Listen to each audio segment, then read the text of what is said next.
আজকে এই প্রথম যাচ্ছি ছোট বউয়ের বাবার বাড়িতে। এর আগে কিন্তু কখনোই আমার যাওয়া হয়নি।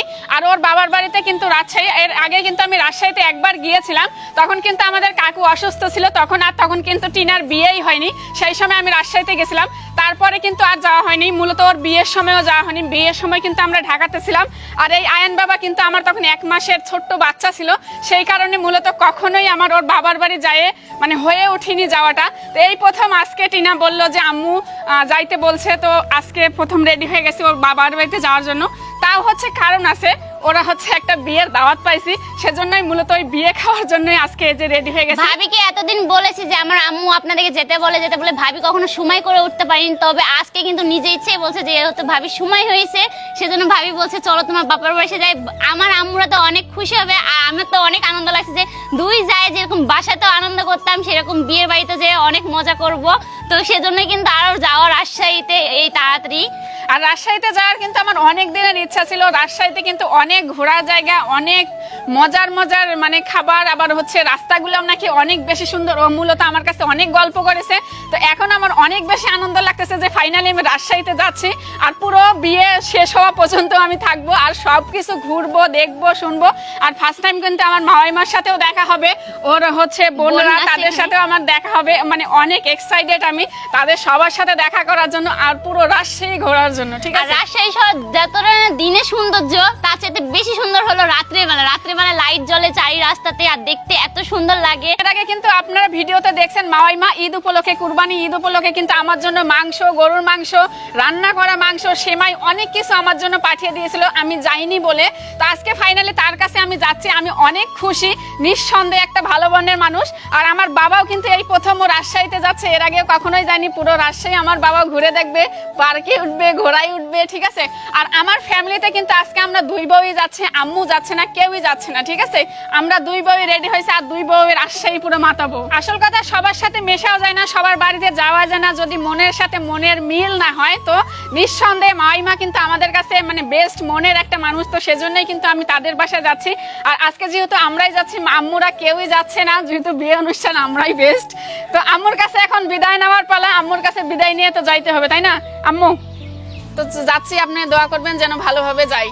আমারও আম্মু দোয়া করেন আমরা যেন ভালোভাবে যেতে পারি। যাও, দুইটা ভালোভাবে যাও। আমারও বিদায় দিতে খুব খারাপ লাগছে, আমার এই পাখিরাও যাচ্ছে, আমার বাড়িতে একা একা থাকতে হবে, কিন্তু আমার আসলে খুব মনটা খারাপ লাগছে। আসল কথা কি, টিনার বাপের বাড়ি কখন আমার বড় বেটার বউ যায়নি, আচ্ছা এই হচ্ছে বিয়ের উপলক্ষে যাচ্ছে। যাও, দিব ভালোভাবে যাও। আমারও বিদায় দিতে খুবই খারাপ লাগছে, আমার এই ময়নাদারও বিদায় দিতে খুব খারাপ লাগছে। যাও, ভালোভাবে যাও। আসল কথা, বিয়ের অনুষ্ঠান না হইলে হয়তো যাওয়াই হয়তো না। তো ভাগ্যক্রমে একটা বিয়ের দাওয়াত পাইছে, সেজন্য টিনাকে অনেক ধন্যবাদ যে টিনার ফ্যামিলিতে কারো বিয়ে হচ্ছে, আর এই সেই বিয়ে উপলক্ষে আমার রাজশাহী যাওয়া হচ্ছে, সবার সাথে দেখা করা হচ্ছে। আর বিয়ে তো মানে বিয়ে খাওয়ার জন্য আমি সবসময় ইচ্ছুক থাকি। মানে কারণ কি, আমার ফ্যামিলিতে আসার পর, আমার বাবার ফ্যামিলিতে আমি কারো বিয়ে খাইতে পারিনি, আমি সবার ছোট। কিংবা শ্বশুর বাড়ির ফ্যামিলিতে এসেও আমার কখনো ভাগ্যে জোটেনি আমি কারো বিয়ে খাবো। ঠিক আছে, তো বিয়ে অনুষ্ঠানটা শুনলেই কেমন জানি ভিতর থেকে আনন্দটা একদম মানে উপচে পড়ে। ঠিক আছে, আপনাদেরকে একটা অগ্রিম সুসংবাদ দেই, মানে কিছুদিন পরে আমাদের ফ্যামিলিতে একটা বিশাল বড় ধামাকা অনুষ্ঠান হবে। এখন আমরা যাব হচ্ছে ট্রেনে, আর ট্রেন ভ্রমণটা আমাদের এখান থেকে রাজশাহীতে খুব ইজি হয়, সেজন্যই আমরা ট্রেনে যাচ্ছি। আর আমাদের ট্রেনটা হচ্ছে বিকেল 4টায়, তো সেজন্য কিন্তু এই যে আমরা হাঁটা শুরু করে দিয়েছি। আর মাওয়াইমা, আমি কিন্তু আসছি আপনাদের বাসায়, আপনি কিন্তু ভয় পাবেন না। আমি কিন্তু মানে খাওয়া দাওয়া অনেক পছন্দ করে, সবসময় খাইতেই থাকি। ঠিক আছে ভাবি, রাজশাহীর মানুষ কিন্তু ভয় পাওয়ার লোক না, আর আমরাও কিন্তু ভয় পাই না। আপনি যে কাঁঠাল আর আম পছন্দ করেন না, বাগানে নিয়ে যে বসায় রাখবো কাঁঠাল গাছের নিচে, আমি আম বেশি পছন্দ করি। আর রাজশাহীতে আমের বিখ্যাত, আম দিলেই হবে, আর কিছু লাগবে না। ঠিক আছে, রাজশাহীতে নিয়েছি শুধু আম খাওয়াবো, ভাত তরকারি কম খাওয়াবো, আপনার যেটা পছন্দ সেটাই খাওয়াবো। আম আর কাঁঠাল নিয়ে বসে থাকবো সারাক্ষণ। রাজশাহী গেলে বোঝা যাবে যে কে কিরকম, মানে দূর থেকে তো আর বোঝা যায় না, তাই না? রাজশাহীতে ঢুকলে তারপর হচ্ছে মাওয়াইমার কাছে গেলেই আসলে বুঝতে পারবো যে কিরকম মানুষ, কিরকম খাইতে দেয়, আর আমি কতটা খাইতে পারি। আর ঈদে যে রান্না করে পাঠাইছিলেন সেগুলা মাশাআল্লাহ অনেক মজা হয়েছিল, আমি মজা করে খেয়েছি। আসল কথা, যে কথাগুলো বললাম এগুলো হচ্ছে ফান করে বললাম। মাওয়াইমা, আপনি কিছু মনে করবেন না। আসলে আমার খাওয়া দাওয়াটা বড় বিষয় না, মানুষের সাথে ব্যবহার, আচার আচরণ, এগুলাই হলো মূল। আর আমি খাওয়াটা বেশি মনে করি না, আমি চাই সবসময় মানুষের ব্যবহার, এগুলাই হচ্ছে বেস্ট। আমার জন্য মায়া করবে না? আমার তোমার জন্য যে খুব মায়া করছে, আমি একা একা থাকবো না, তোমার পাবো না। আমার সোনা পাখি, ভালোভাবে যাবা দাদু ভাই।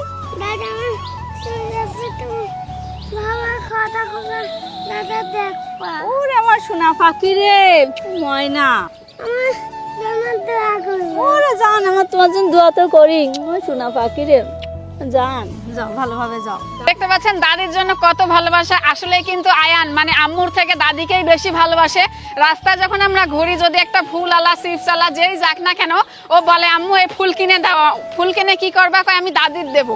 হ্যাঁ, মানে একটা ওষুধ দেখলেও স্যালাইন দেখলেও বলে আমি এইটা নিয়ে যাব আমার দাদিক দেবো। ঠিক আছে, আম্মুর কথা বলে না। দেখা হচ্ছে রাজশাহীতে, তারপর দেখা হচ্ছে আমার ঝগড়াইতে ননদ তার বাসায়। তো আজকের মতো এই পর্যন্তই। ভালো থাকবেন সবাই, আমাদের জন্য দোয়া করবেন। আল্লাহ হাফেজ।